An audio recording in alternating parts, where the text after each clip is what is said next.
안녕하십니까. 혼란한 정치 시사 이야기를 술술 풀어보는 송국근의 혼술. 오늘은 국민의힘 당대표에 도전하시는, 당권 도전하시는 주호영 전 원내대표님, 주호영 의원님 모시고 이 혼란한 당내 상황 술술 풀어보겠습니다. 안녕하십니까. 안녕하십니까. 반갑습니다. 저 대표님은 그 독실한 불교 신자시잖아요. 예. 오늘 좀 특별한 의미가 있을 것 같은데, 오늘은 804는 안 가시고 조계사만 다녀오신 것 같아요. 저는 이제 국회 정각회 회장을 올해 역임했고 지금은 예. 명예회장이기 때문에 예. 조계종 총무원이 주관하는 조계사 법회를 한 번도 빠뜨린 적이 없습니다. 예. 그래서 오늘도 조계사 갔다가 강남 봉원사 갔고 예. 지역 사찰은 다니기가 어려운 사정이었습니다. 아, 그렇겠네요. 예. 하루에 다 다니시고. 우리 집 보살이 갔습니다. 아, 예. 근데 나경원 전 의원은 오늘 또 80창 같은데요. 예. 지금 경쟁 상대 아닙니까? 지금 사실상 뭐 출마 선언하고 나온 건데. 내일 모레 좀 하겠다고 하는데 예. 하면 또 뭐 선거 치러야죠. 예. 지금 오늘 조계사 보훈사 가셔서 뭐 기원하셨어요? 당대표? 저는 개인적인 기도는 조금 그렇고 예. 정말 국태민안하게 해달라. 아, 예. 나라가 안정되고 예. 국민들이 편안하게 해달라. 그런 기도를 했습니다. 예. 아니, 그러니까 조호영 당대표 체제가 출범을 하면은 이 야당 역할을 제대로 하고 또 대선 경선 관리도 제대로 해서 국태민안이 될 것도 같아요. 우선 지금 이 문재인 대통령이나 민주당 정권이 하는 걸로 봐서는 네. 이 사람들이 집권해서는 나라가 하루도 네. 편안하고 발전될 수가 없을 것 같아요. 예. 그래서 가장 중요한 것이 내년 3월 9일 대선에서 정권 교체를 하는 것이고 그렇죠. 그 정권 교체를 위해서 우리가 무엇이든 해야 한다. 예. 그렇게 생각을 합니다. 예. 정권 교체를 위해서 무엇이든 해야 된다. 이제 첫 단계가 저는 이 대표 경선이라고 보거든요. 예. 가장 중요한 일이 일단은 대선 후보 경선 관리를 해야 되는 것이기 때문에. 예. 그래서 어떻게 보십니까? 지금 가장 중요한 게 대선 경선 관리죠. 예, 그렇습니다. 예. 경선 관리 하나 하고 예. 그 다음에 당을 혁신해서 네. 국민들로 하여금 매력 정당, 네. 대한 정당으로 인정받게 하는 것, 예. 그 두 가지가 되겠습니다. 예. 그러니까 결국 다 연결이 되는 것인데. 그렇습니다. 예, 수권 정당으로 가는 연결이 되는 것인데. 예. 이것이 지금 이번에 새로 선출되는 당대표가 대선에서 승리를 하게 되면은, 국민의힘이 승리를 하게 되면 여당 대표가 돼요. 그렇습니다. 저번에 추미애 대표가 야당 대표에서 그렇습니다. 여당 대표로 바뀌었거든요. 예. 그런데 이것이 만약에 또 혹시라도 이 정권 창출에 실패하게 되면은 책임지고 그만둬야죠. 책임질 것만 비대위 체제가 가겠죠. 그렇습니다. 비대위가 벌써 뭐 2017년 이후에도 뭐 4번인가 했죠. 이제 더 이상 그런 일은 없어야 될 것 같습니다. 그런데 자, 지금 이 이야기를 하면서 대선을 이야기할 때 지금 가장 불확실한 것이 윤석열이거든요. 예. 윤석열 전 검찰총장 킥 서비스로 데리고 오겠다고 하셨는데 예. 아직은 킥 서비스 오토바이를 타지 않고 있는 것 같은데 언제쯤 예상하세요? 제가 그 윤석열 총장을 데리고 오는데 킥 서비스 하겠다는 건 아니었고, 예. 제가 지난 1년간 원내대표와 당대표 대행을 했기 때문에 예. 무슨 우리 당의 끊김 없이 예. 뭐를 바로 할 수 있어서 퀵 서비스다. 제가 그렇게 표현을 했고요. 예. 잘못 물론 전달이 뭐 윤석열 총장 데리고 오는 퀵 서비스도 틀린 말은 아닙니다. 예. 제가 당대표가 되면 가장 빠른 시간 안에 윤석열 총장 입당시키겠다. 예. 그렇게 지난주 제가 어느 토론회에 가서 이야기를 했는데 그게 사실이 아니라면 딴 이야기가 나왔지 않겠습니까? 그렇죠. 근데 아직까지 그런 있어요. 이야기가 없습니다. 아, 없는 걸로 봐서 제가 그냥 짐작으로 한 것이 아니고 여러 채널을 통해서 뜻을 간접적으로 확인했기 때문에 할 수 있었던 말이고 생각이 다르다면 반박이 나왔겠죠. 그런 상황이기 때문에 그것도 퀵 서비스라면 퀵 서비스라고 하겠습니다. 근데 간접적으로 확인하신 거예요? 직접 확인하신 거예요? 윤석열 총장. 뭐 인연도 있으시잖아요. 대구에서 윤석열 총장이 3번이나 그것까지는 제가 직접 말씀 안 드리는 게 좋겠습니다. 네, 어쨌든 확신하신다. 국민의힘에. 이제 그러니까 딴 말이 안 나오잖아요. 그쪽에서 딴 말이 안 나오니까. 그러니까 시기는 어디로 보십니까? 지금 사실 좀 너무 간을 보는 거 아니냐 이런 아닙니다. 이야기도 있는데. 저는 그래 생각 안 합니다. 이 중요한 결정을 너무 쉽게 하는 것도 안 맞죠. 그리고 윤석열 총장이 준비하고 이런 과정을 간본다고 이야기해도 저는 안 될 거라고 봅니다. 우리 당헌 당규에 11월 9일까지 대선 후보를 뽑게 돼 있고, 그렇게 돼 있죠. 물론 이게 변동될 수도 있습니다. 민주당이 9월 9일까지 뽑도록 돼 있어요. 그래서 그래서 우리가 2달 늦은 것이 장단점이 뭔지를 해보고 예. 너무 늦어서는 안 되겠다 싶으면 조금 땡길 수가 있겠죠. 그렇죠. 그런데 우리가 대선 후보를 뽑는 경선을 치르는데 최소한 석 달이 걸린다. 예. 근데 거기에 무슨 결선 투표제를 도입한다든지 혹은 미스트롯처럼 또 다른 재밌는 방식을 도입하면 넉 달이 걸려요. 그렇죠. 그러면 7월 초에 출발해야 돼요. 예. 그래서 일단 경선 열차가 출발을 하고 나면 예. 그 절차에 들어오기는 어려운 것 아니겠습니까? 예. 그래서 출발 그 이전에 결단을 해야 된다. 예. 이렇게 이야기를 하는 거죠. 예. 그런데 제가 한번 생각을 해보면, 자, 이제 새로 당 대표가 되시고, 그 다음에 이제 최고위원들도 선출이 되고, 그럼 당 지도부가 딱 새로 들어서잖아요. 예. 비대위 체제를 한 1년 만에 끝내고 다시 정식으로 출범을 하는데, 예. 그 상황에서 기존에 지금 국민의힘 안에 대권 주자들이 있지 않습니까? 예. 유승민, 원희룡 뭐 있는데, 예.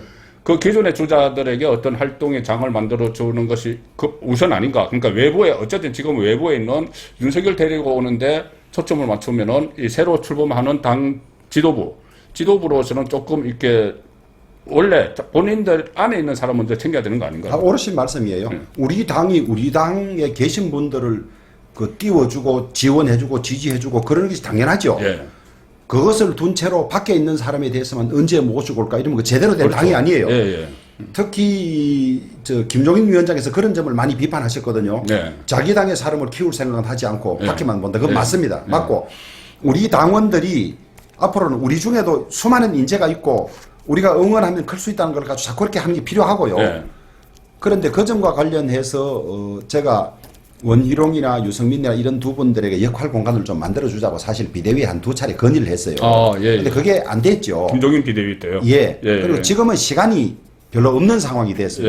예. 지금은 그런 분들 공간을 만들어주고 그다음에 모시고 올 시차가 별로 없어요. 거의 그렇죠. 동시에 하다시피 해요. 예.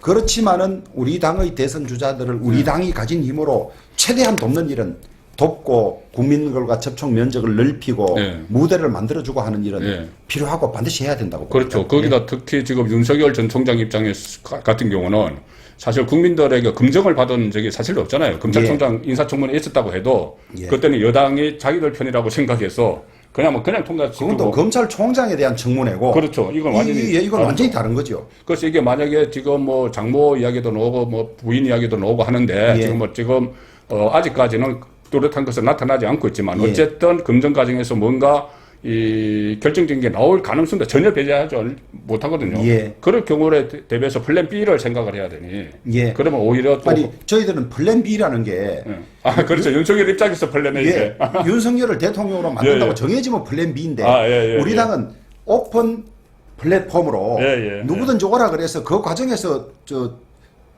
국민이나 당원의 선택에서 본인이 도태되면 할 수 없는 것이고 그런 과정을 거쳐서 사람 만드는 게 AB 플랜이 다 들어있는 겁니다. 그렇죠. 예. 제가 플랜 B라는 걸 윤석열 위주로 너무 생각을 했어요. 그렇습니다. 예. 그렇다면 홍준표 의원도 지금 복당을 해야 되는 거고. 예. 그럼 저번에 한번 말씀하신 것처럼 김동연도 같이 하고. 예. 들어올 사람은 같이 다 들어와야 되겠네요. 그 시점이 같이 들어와야 되고. 그것은 상당히 이제 정무적 전략적 판단이 필요하죠. 다 한 번에 출발해야 된다는 건 맞으면서도 시간은 순서를 어떻게 할 것이냐는 또 한 번 더 여러 사람하고 논의해봐야 되겠죠. 그렇죠. 자, 그런데 문제는 이제 2달 정도 이제 예를 들어서 윤석열 전 총장이 2달 정도 있다가 이제 들어온다. 그러니까 6.11 전당대회 끝나고 나서 바로는 좀 어렵잖아요. 그 당 체제도 정비해야 되고 뭐 인사도 해야 되고 막 그런데 그럼 한 7월 중순 정도 들어온다 하면은 자, 과연 그때까지 윤석열의 지지율이 유지가 될지. 그리고 지금 이 컨벤션 효과가 나타나면서 국민의힘의 대권 주자들도 지금 전대에서 본인들이 뛰는 건 아니지만 본인들의 인기가 지지율이 올라갈 수가 있거든요. 그렇게 돼서 지지율이 거의 비슷비슷해졌을 때 그때는 굳이 윤석열을 데려와야 되나? 아니 저는 그래 생각 안 합니다. 우리가 누구를 선택한다의 문제이기보다는 본인들이 우리 당이 누구를 선택한다의 문제이기보다는 소위 지금 문재인 정권과 민주당 정권이 잘못하고 있고 이들에게 나라를 맡겨서는 큰일 나겠다고 생각하는 사람들은 다 모여서 정권 교체를 해야 된다는 대의에 동의한다면 그런 사람들이 힘을 합쳐야 한다. 다 한목에 모여서 치열하게 어떻게 정권 교체를 할 것이며 교체된 뒤에는 어떤 나라를 가져갈 것인지를 저는 지금 그 이름 오르내리는 그런 분들 누구라도 지금 민주당 후보나 문재인 대통령보다 훨씬 더 잘할 거라고 생각을 합니다. 거기에서 각자의 장점, 국가 경영의 포부를 말하고 국민과 당원이 선택하게 한다. 이것만큼 더 공정하고 경쟁력 있는 후보를 만들 방법이 어디 있겠습니까? 저는 그렇게 생각해요. 그 역할을 제가 충실히 하겠다. 그렇다면 지금 당내 기존 주자 외에 최재형 감사원장이나 김동연 전 경제부총리까지 다 포함해서 누구든 와서 할 수 있도록 하겠다. 이제 소위 당내 기득권도 없애고 누구든지 공정한 경쟁이 되도록 하겠다. 빅텐트를 치시기 그렇습니다. 그렇습니다. 그런데 제가 최재형 그 원장 같은 경우 개인적으로 아세요? 같은 판사 출신이시니까는.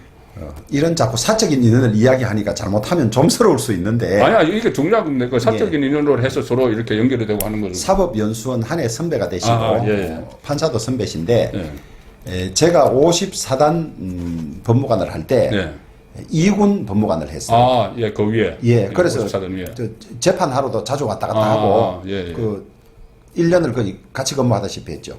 좀 정치 성향이 있습니까? 정치야? 판사들은 기본적으로 정치 성향이 없습니다. 없고. 이해찬 저는 정치 성향이란 게, 뭐 약간 부정적인 의미로 받아들이고 있습니다. 정치 성향이 약간 얼렁뚱땅한 거, 뭐 이런 거 좀 과장하고 이런 걸로 받아들이는데 판사들은 그런 건 없죠. 근데 저는 앞으로도 정치 성향이란 것이 소통 능력, 공감 능력을 말하는 그것이 돼야 되지. 소위 국민들이 말하는 정치 영향이라는 게 조금 부정적인 의미가 있지 않습니까? 그런 건 없어요. 없지만 이제는 정직하고 성실하고 법대로 하고 한 그것이 가장 정치적인 좋은 평가를 받아야 된다고 보죠. 그럼 제가 다르게 여쭤볼게요. 그러면 최재형은 국가를 위해서 본인이 봉사할 생각은 좀 가질 만한 철저히 있어요. 철저히요. 지금 감사원장하고 충실히 수행하고 권력과 싸우면서도 하는 거 역대 어느 감사원장이 청와대에서 이 사람 감사위원 좀 하라 그러는데 그 사람 중립적이지 않아서 안 됩니다. 이럴 사람이 누가 있겠어요. 그러니까 어찌 보면 저는 그런 것들이 더 정치적이라고 생각해요. 우리 사회에서 정치적인 것은 받아들이고 적당히 하는 걸 정치적이라고 하는데 이제는 정치적이라는 말이 좀 더 정직하고 법치적이고 이런 말로 쓰였으면 좋겠어요. 알겠습니다. 한 사람만 더 여쭤볼게요. 김동연 전 경제부총리는 갑자기 김종인 전 비대위원장이 윤석열에게 구애를 막 한 두 달 동안 보내다가 아무 반응이 없어서 그랬는지 말을 갈아타는 것 같은데 다시 김동연 쪽에 윤석열의 별의 순간이 보인다 했고 김동연은 또다시 대망론 이렇게 갈아타는 것 같은데 김동연도 같이 갈 수 있나요? 저는 갈아탄다는 표현은 안 맞는 것 같고요. 제가 상당 기간 지켜본 김종인 위원장은 정치를 하려는 사람의 장점을 찾아내서 격려해주는 일을 많이 합니다. 그것을 말을 탄다고 생각하면 안 돼요. 그러니까 윤석열을 처음에 1순위로 했는데 윤석열이 응답이 없으니. 저는 그래서 다 격려해주고 붐업해주는 거죠. 그걸 한목에 여러 사람을 다 할 수는 없으니까 돌아가면서 하고 자극을 주는 거라고 저는 그렇게 생각을 하고요. 그 다음에 그 김동연 전 부총리는 저는 훌륭한 제목이라고 생각하죠. 그런데 지금 인구 5,200만이고 세계 10인 경제대국이 한 사람이 나라를 이끌어갈 수는 없습니다. 김동연 부총리도 국가 경영의 포부를 가지고 있으면 나와서 이야기를 하고 하되 그 당시에 경제가 가장 중요한 덕목이 되고 과제가 되면 그런 데 쓰임새가 있을 수 있는 것이고 공정이나 법치주의, 민주주의 이런 게 가치라면 또 윤석열 혹은 최재형 이런 분들이 쓰일 수 있을 것이고 그러나 그런 분들이 대통령이 되는 데는 성공하지 못한다 하더라도 여전히 국가 경영에 경제를 만든다든지 뭐를 만든다든지 저는 이제는 한두 사람이 그냥 개인기로 나라를 이끌어가서 되는 것이 아니라 여러 사람이 모여서 팀으로 가야 된다 그렇게 보기 때문에 김동연 총리도 뜻을 가지고 대권에도 한번 도전해보고 또 그것이 잘 안 되더라도 우리나라 경제라든지 이런 데는 거의 최고 전문가니까 그런 일을 맡아서 나라를 경영해야 된다 이렇게 보죠. 김종인 전 위원장에 대해서는 상당히 말씀을 아끼시는 것 같은데 저는 이렇게 생각해요. 어차피 김종인 1년 가까이 하는데 투톱을 하셨잖아요. 투톱 역할을 하셨는데 지금 김종인은 나가자마자 이 아사리판 같은 정당 흙탕물 그리고 윤석열이 오리가 백조가 그 흙탕물 가면 오래된다 이렇게 하면서 이 국민의힘을 아주 이 윤석열과 분리시키기 위해서 그러는지 상당히 비판을 하고 있거든요. 그렇다면은 같이 투톱으로 활동을 해오신 원내대표 입장에서는 상당히 서운할 것도 같은데요. 뭐 서운한 점이 있죠. 근데 아니 저런이 나가셔서 왜 저럴까 이런 서운함이 있죠. 있는데 전당대회를 아사리판이라고 하면 전당대회를 없애야죠, 뭐. 아사리판에서 어떻게 전당대회를 합니까? 아니, 이제 전당대회 자체가 서로 경쟁하는 것이니까. 아무래도 뭐 아주 이 그렇죠. 교과서적으로는 치열하되 품위를 갖추고 해야 되면 막상 선거라는 게 상대방에 대한 공격도 있고 이러다 보니까 감정 상하는 것도 있고 이렇잖아요. 저는 그것을 민주주의의 필요 비용이라고 생각을 합니다. 그러나 그러면서도 서로 지킬 건 지키고 그렇죠. 한 동지라는 것을 잊지 말고 해야 되는데 그런 게 잘 안 되는 것에 대한 비판은 있을 수 있고 저는 그런 시각이라고 봐요. 그러나 그것을 과도하게 먹던 우물에 침 뱉지 말라는 말이 있습니다만 당신이 계실 때는 그럼 아사리판이 아니었나 이러면 뭐라고 할지 모르겠어요. 그래서 그런 것을 경계하는 말로서는 저는 의미가 있다고 받아들이지만은 그냥 국민들 보기에 저 당은 뭐 아사리판이고 맨날 싸움이나 하는 판 이렇게 각인될까봐 걱정스러운 바가 있죠. 왜 저러실까 궁금합니다 저는. 조 원내대표님한테 서운해서 그랬다고 그때 언론에 나왔던데. 그거는 언론이 잘못 쓴 거예요. 그러니까 앞으로 돌아오지 않을 당을 만들어야겠다 이렇게 말씀을 안 하셔도 됩니다. 말씀을 하는데. 돌아오지 않을 이래 만들었는데 그게 전혀 아니고요. 이제 의원총회에서 인사하고 가시기 전에 다 모였는데 아니 정말 당이 어려울 때 오셔서 이렇게 당을 잘 이끌어 주시고 선거도 이겨서 감사합니다. 지금 위원장께서 이렇게 우리 당을 올려놓은 거를 우리가 잘해서 까먹는 일이 없도록 하고 또 까먹고 나서 또 도와주십시오 하는 일이 안 생기도록 우리가 잘해보겠습니다. 이랬는 거거든요. 근데 그걸 어느 언론이 뭐 다시 돌아오지 않도록 전혀 그런 뜻도 아니고 그렇죠. 저도 뭐 감사의 뜻이고 이랬는데 그것 때문에 저는 언짢아 하셨다고는 전혀 생각하지 않아요. 아마 제 생각에는 윤석열 전 총장과 국민의힘을 분리를 시켰어. 본인이 윤석열을 안아서 킹메이커를 하면서 나중에 국민의힘까지 같이 흡수하는 그 술수이었던 것 같아요. 내보다도 더 정치적으로 더 그걸 잘 하시네. 제가 저희 혼술이기 때문에 혼란한 정치 시사 이야기를 술술 풀어야 되기 때문에. 알겠습니다. 내부 이야기 좀 해보겠습니다. 이 나경원 지금 뭐 사실상 출마 선언했는데 제가 기억에 나는 것에 서울시장 후보 경선에서 탈락을 했지 않습니까? 오세훈에게 져서 처음에는 앞서 나갔는데 탈락을 하고 나서 그 다음에 딸 이야기까지 하면서 당분간 쉬겠다 이렇게 했습니다. 당분간 쉬겠다고 했는데 다시 출마를 하고 또 출마를 하는 것뿐이 아니고 본인과 투톱을 했던 한교안에 대해서는 더 쉬어야 된다고 또 이야기를 했어요. 한교안은 더 쉬어야 되고 나경원은 안 쉬어도 되고 그거 맞는 겁니까?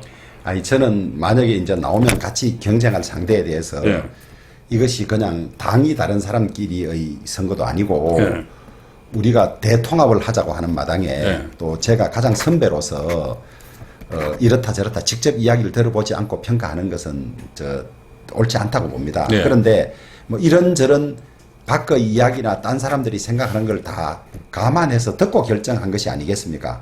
그래서 제가 거기에 대해서 당신 더 쉬어라 마라 이럴 말할 자격은 있지 않습니다. 그런 것들을 통틀어서 당원들이나 국민들이 다 평가하지 않겠습니까?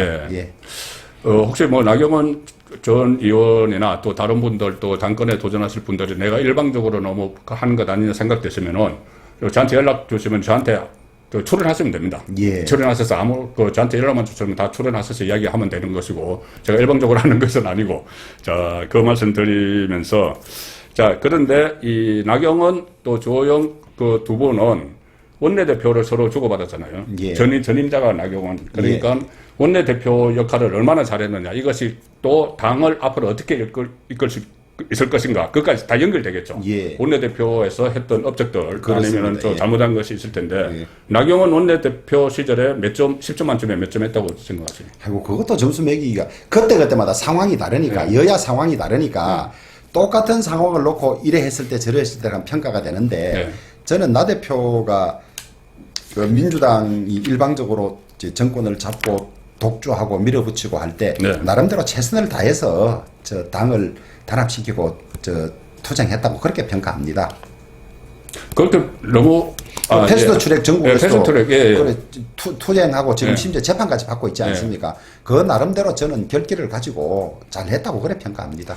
그때는 국회의원 숫자가 지금처럼 그렇게 뭐 일방적으로 밀리거나 그러지는 않았을 때 아닌가요? 아니 그때 정의당하고 합쳐서 패스트 트랙을 태웠으니까. 어쨌든 그래도 뭐 전략을 써 그대로 잘했다고 평가는 뭐 아닌 것 같은데. 근데 이제 지나놓고 나면 잘했다 못했다 평가가 보여지지만은 막상 그때는 잘 판단할 수가 없죠. 그래서 그때 홍준표 전 대표 같은 사람은 그때 공수처는 문재인 대통령과 민주당이 죽기 살기로 할 작정을 하니까 그거 하려고 저런다.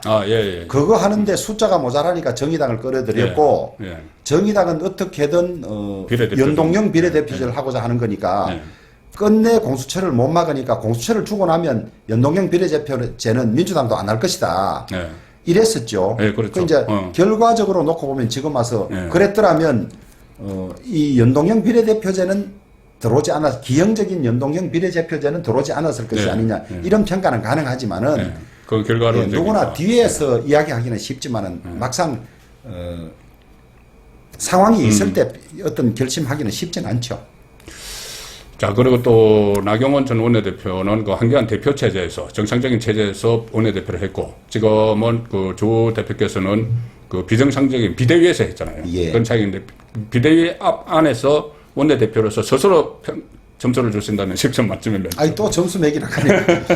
근데 저는 뭐 여러 가지 아쉬움이 있지만은 4월 7일 재보궐선거에서 우리가 압승한 것 누구는 문재인 대통령과 민주당이 못해서 이겼지 당신들이 잘해 이긴 건 아니라고 하는데 그 대부분 맞는 말이에요. 그러면 작년 총선은 문재인 대통령과 민주당이 잘했습니까?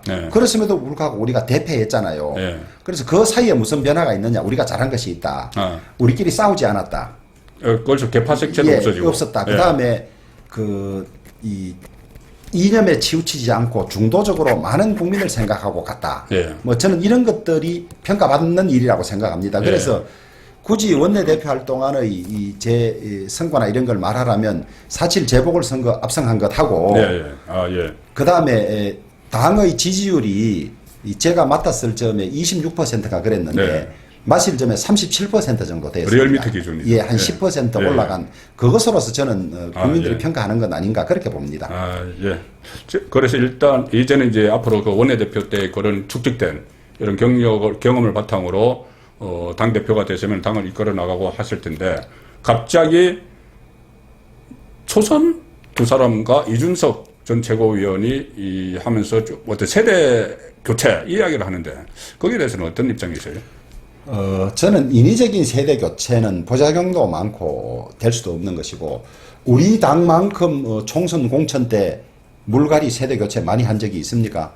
그래서 그것이 세대 교체라면 성공한 세대 교체라면 가장 잘 돼야 하는데 우리는 공천 과정에 세대 교체한다고 하면서 맨날 그걸로 분란을 일으키고 그것이 선거 참패의 원인이 되기도 했지 않습니까? 그래서 노장청이 조화롭게 어울려야 하는 것이고 중요한 것은 세대 교체가 아니라 정권 교체하는데 어떤 조합이 제일 중요하냐 그걸 따져야 하는 것이라고 보고요.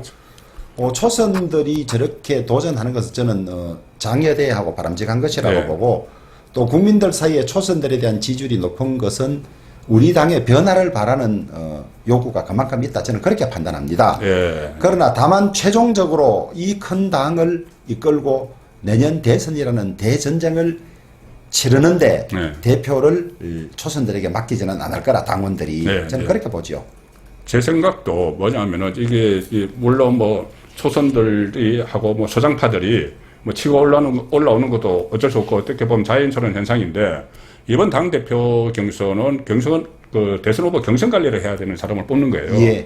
그렇다면은 정말 이 경력도 풍부하고 또 대선 후보들도 서로 겁이 좀 맞아야 되잖아요, 사실. 그렇습니다. 사실 초선 뭐 이준석 전 최고위원이나 초선 김웅 뭐 이렇게 해가지고 뭐 예를 들어서 뭐 윤석열 들어오고 홍준표 들어오고 그 기라성 같은 사람들 다 했는데 그거 다 관리가 되겠습니까? 과거에 그때도 정치권에 계셨지만은 이명박 박근혜 가장 세게 붙었던 데가 2007년이죠. 그때 당대표가 강재석이었어요. 근데 강재석도 휘둘렀어요. 휘둘렸어요, 두 사람한테. 이게 경선 룰에 따라서 요즘은 경선이 거의 그 여론조사도 많이 들어가고 이러니까 예측 가능하지 않습니까? 그렇죠. 룰을 어떻게 하느냐가 당락에 결정적인 영향을 미치기 때문에 룰을 두고 소위 룰의 전쟁이라 할 정도로 심하고 그것을 조정 중재해야 되는 자리가 당대표니까 여러 쪽으로부터 공격받고 비난받고 이러지요. 그때 중심 잡고 중립적으로 잘할 수 있느냐. 그것이 저는 가장 중요하다고 봅니다. 그렇죠. 그리고 또 하나 지금 당대표 되면 조금 전에 말씀드렸지만은 이 정권 교체가 되면 여당 대표가 되는데 여당 대표 되면은 요소해야 됩니다. 예. 지금 뭐 180대 101 이렇게 해가지고 그렇습니다. 하고 있는데 예. 요소해야 돼가지고 여당 대표 100일씩 가지고는 여당 대표를 초선이 맡아서 그거 뭐 운영해 나가겠습니까? 그런 것들을 저는 뭐 제가 운영해 못한다 이러면 또 뭐 초선들이 할 말이 있을 테고 저는 그런 것들을 국민들이 다 평가하지 예. 않겠나. 저는 우리 당원들과 우리를 지지하는 국민들의 집단 지성을 믿습니다. 알겠습니다. 저 초선이나 이준석 전 최고위원도 반론이 있으면은 언제든지 저한테 출연하시면 되고요. 또 하나, 이거 세대교체론이고, 갑자기 영남 배제론이 나오는데, 예.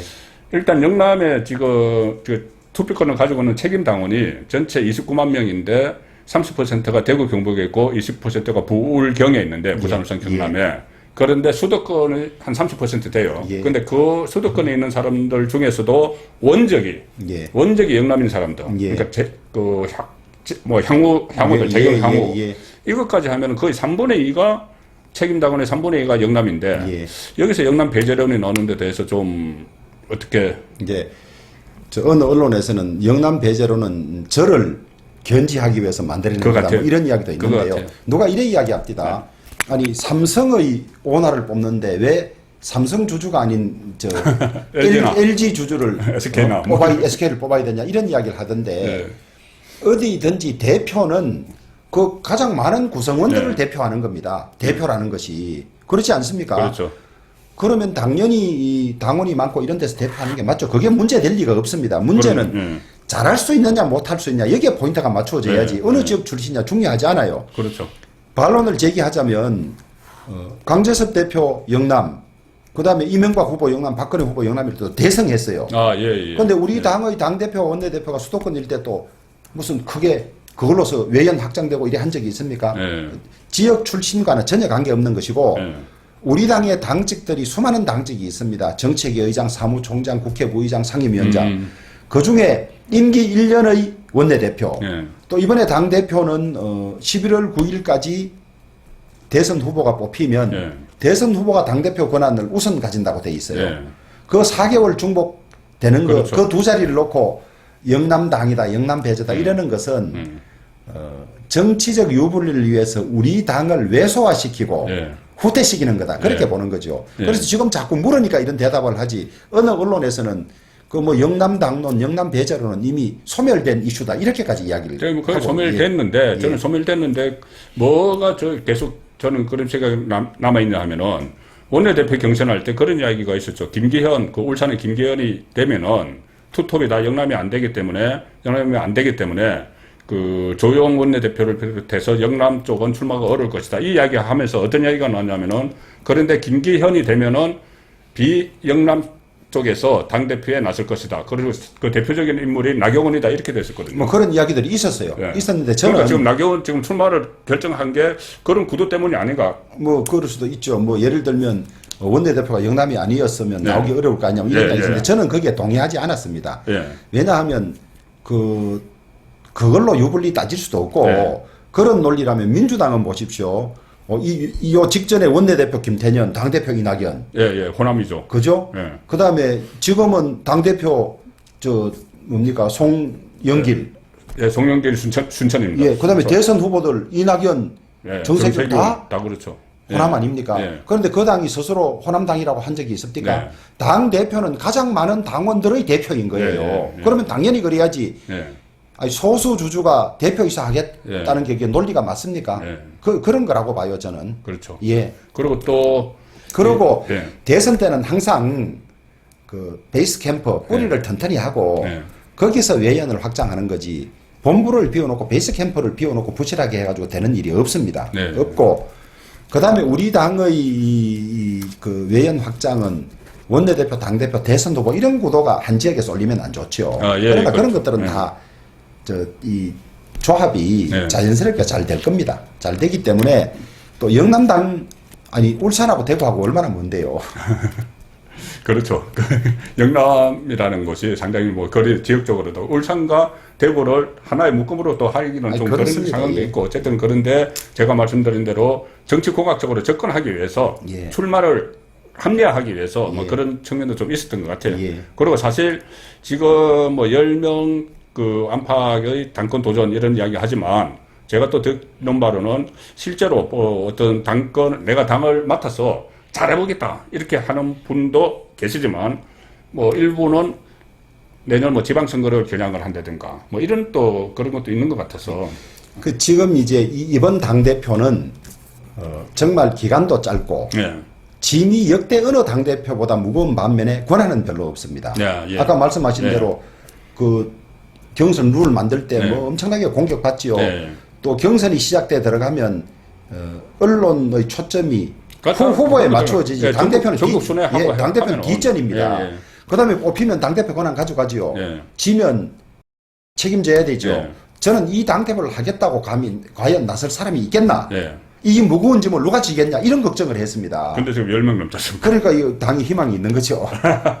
아니, 그러니까 정말 희망이 있으면 좋은데, 희망이 있는 건지 아마 마음에 콩밭이 그래서 저는 이 큰 짐을 네. 저 스스로도 참, 야, 내가 이 짐을 질 만한 능력이 되는가 걱정하는데, 많은 젊은 초선들하고 나오니까 그 용기도 진짜 대단하고, 예. 예. 자, 그런데, 뭐 이거 더 이상 지역 이야기는 안 할게요. 지역 이야기는 안 하는데, 어쨌든 지금 가장 유력한 그 영입 대상, 나중에 같이 합류할 대상 윤석열이 있는데, 윤석열 이야기를 다시 하면은, 윤석열이 결국 그 국민의힘과 같이 하는데 가장 큰 걸림돌은 아무래도 보수 정권에 대한 수사잖아요. 예. 수사고, 또 탄핵에 대해서 본인이 직접 책임은 없다고 해도, 탄핵이 아마 국회에서 하고 헌재에서 했다고 해도, 본인이 특검에서 수사팀장을 하면서 계속 이런 분위기를 막 조성한 측면이 있어요. 측면을 있고, 또 이명박, 문재인 정권 들어서서는 서울중앙지검장을 하면서 이명박 전 대통령 구속시키고, 또 박근혜 전 대통령 또 추가 혐의, 뭐 국정원 작업 뭐 이런 이야기를 해서 다시 또 기소하고 막 그랬거든요. 그래서 서울중앙지검장 윤석열 밑에 있던 한동훈이 차장이 30년 구형을 하고 이랬어요. 박근혜 전 대통령에게. 자, 그렇다면은 아직 김용판 의원이 최근에 2번이나 이야기했듯이 그때 당시에 상대 쪽에 있었던 사람들이 있는데 당 안에 자, 그걸 사과해야 되나요? 수사? 저는 판사를 했습니다. 예. 아무리 최선을 다해도 신이 아닌 이상 잘못이 있을 수 있죠. 예. 오판이 있을 수 있죠. 그래서 보통 퇴임할 때 나로서는 최선을 다한다고 했습니다마는 나의 잘못으로 예. 피해를 입은 사람들이 분명히 있을 테고 사과합니다. 이런 말들을 많이 합니다. 포괄적 의미로 그냥 사과를 하는 건. 아니, 포괄적이지만은 그 진정성이 있는 거죠. 예. 사람은 다 실수할 수 있고. 예. 근데 검찰 수사는 더 그럴 가능성이 높죠. 무죄 나온 것도 많고 이러니까. 그렇죠. 예, 김용판 같은 경우는 무죄가 나왔죠. 그렇죠. 예. 그럴 뿐만 아니라 또 윤석열 검찰총장이 주도한 수사는 예. 많이 거칠었다는 평가가 많습니다. 인디언 기후재식 수사를 했다고. 뭐 그래요. 이제 그런 이야기도 예. 있고, 그다음에 몽골 기병이 지나간 것 같다. 다 휩쓸어 버렸다. 지나고 나면 다 뭐 살아남은 사람이 없다. 이제 그런 조홍천 의원이 이야기했죠. 그런 네. 평가가 있어서 그런 점에 대해서는 윤석열 총장이 네. 법조인으로서 아마 성찰의 시간이 있을 겁니다. 있고 예. 특히 우리 당과 관련해서는 적폐 수사라 그래서 우리 당에 있는 사람들이 뭐 관련되는 사람이 수백 명 구속이 되고 억울함도 있을 것 아닙니까? 극단적인 선택을 한 사람도 예, 있지 않습니까? 뭐 그런 점에 관해서는 저는 적절한 시점에 윤석열 총장 입장 표명이 있을 거라고 생각을 합니다. 입장 표명 사과는 아니고요. 아니, 그거 사과일 수도 있죠. 예. 아니, 그리고 구체적으로 이건 뭐 너무 잘못했습니다. 이런 사과를 예. 한다고는 했지만은 예. 본의 아니게 피해를 입은 사람도 있고 수사 자체가 되게 거칠었어요. 예. 뭐 비사실 공표라든지 언론 포리라든지 이런 게 다 있을 수 있었던 것이거든요. 뭐 그런 점에 대해서는 저는 정리할 필요가 있다고 봅니다. 예. 비사실 공표는 지금 와서 뭐 계속 지금도 박범계 장관이 이야기를 하고 뭐 하고 있지만 공소장 이야기를 하지만은 사실 공소장은 처음에 국회에서 박근혜 전 대통령 탄핵할 때 서울중앙지검장 이영렬이 했던 특별수사본부 그 공소장 가지고 다 탄핵을 했잖아요. 그렇습니다. 하고 그다음에 또 특검에서는 이철규인가요? 그 특검보. 예. 계속 매일매일 브리핑하면서 요런 막 몰아갔지 않습니까? 예. 뭐 세월호 7시간 이것도 따로 팀을 만들었어요. 이철규든가 이규철이. 이규철. 예. 따로 팀을 만들었어요. 예. 세월호 7시간 4팀 중에서. 예. 그렇게 했는데 나중에 전부 아는 걸로 드러났잖아요. 우리가 검찰 개혁 이야기 중에는 그런 일종의 강압 수사 뿐만 아니라 비사실 공표라든지 확인되지 않은 네. 것의 언론 플레이 이런 것도 다 포함되어 있습니다. 네. 그런 전반적인 것에 관해서는 그것이 설사 관행이었다 하더라도 네. 법 정신에 맞지 않고 그렇다면 그런 일을 해왔던 점에 대해서는 네. 저는 입장 표명이 있고 잘못됐다면 사과가 필요하다고 봅니다. 네. 시간이 됐으니 하나만 더 여쭤보겠습니다. 하나 더 여쭤보는데, 뭐냐면은, 지금 이제 정권이 교체가 됐다고 하고, 이제 여당 대표가 되셨어요. 여당 대표가 됐으면 물론 여소야대 상황에서 상당히 어렵겠지만은, 어쨌든 문재인 정권 5년 동안 했던 실정들 같은 것 바로 잡는 일을 좀 해야 되잖아요. 예. 뭐가 제일 먼저 원래대로 정상으로 참 고민이에요. 너무 많았어요. 자칫 너무 많기도 하고 또 그러면 이게 뭐 정치 보복 아니냐 또 이래 나올 것 아닙니까? 근데 예. 잘못된 정책은 고쳐야 되겠죠. 예. 성한 데가 없어요. 예. 국방, 외교 안보, 예. 경제 한번 보십시오. 북한 핵은 저렇게 용인한 채로 예. 마냥 그냥 쳐다보기만 하잖아요. 예. 북한과 전쟁하자는 사람은 누가 있겠습니까? 예. 그러나 북한이 핵을 가지지 않도록 하는 노력은 지속해야 되는 네. 것이고 그거 다 포기하다시피 했잖아요. 한미 동맹은 지금 거의 와해되는 거 아니냐 걱정하잖아요. 네. 중국에 대해서는 저자세 외교하잖아요. 네. 이런 거 다 바로 잡아야 되는 것이고 소위 소득주도 성장 네. 이거 실패했잖아요. 네. 실패했는데도 고집하고 있잖아요. 그거 바꿔야 되는 것이고요. 그 다음에 주택 정책. 그 또 더 중요한 것은 탈원전 정책. 네. 지금 탄소 중립한다고 하면서 탄소 중립하려면 원전을 안 할 수가 없어요. 예. 심지어 송영길 민주당 대표까지도 스마트 원전 하자고 이야기하는 네, 것이 탈원전 정책이 잘못됐다는 거거든요. 이런 거 고쳐야 되죠. 고칠 게 한두 가지가 아닙니다. 네. 예. 알겠습니다. 참 고칠 게 너무 많고 또 어떻게 보면은 대선 후보 경선 관리에서 끝나는 것이 아니고 그 다음에 대선할 때도 직접적으로 역할을 많이 하셔야 되고 또 어떻게 보면은 뭐 선대위원장 이런 것도 공동으로 이제 맡으시고 뭐 하실 거잖아요. 예. 그 상황에서 문재인 정권의 이 어떤 실정 같은 것도 막 부각을 시키고 해야 되는데 그 중에서 특히 하나가 저는 백신 문제라고 보는데 예. 그래도 코로나 뭐 K 방역 이렇게 했는데 결국 백신 확보에 다 실패를 했지 않습니까? 실패한 정도가 아니죠. 네. K방역이라고 자랑은 늘어졌는데 네.